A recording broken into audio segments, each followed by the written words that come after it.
Hey everyone, Zane here, and today I'm going to show you how to turn off mouse acceleration in Marvel Rivals.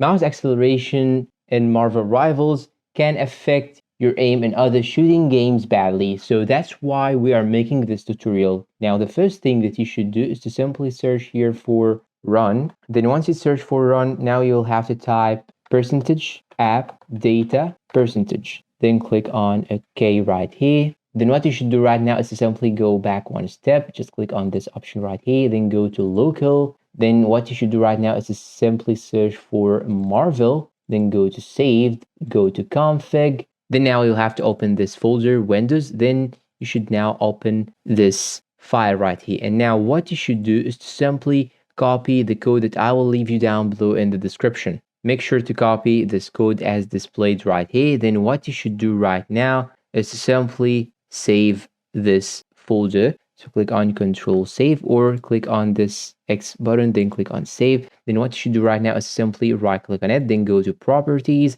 and make sure that you have this folder in the read only. So click on read only, then click on apply, then click on OK. And by this way, you will turn off the mouse acceleration. And that's all for today. If you find this video helpful, please don't forget to support us with like, subscribe to the channel, leave us a good comment, and share this video with your friends. Thanks for watching and see you in a new video.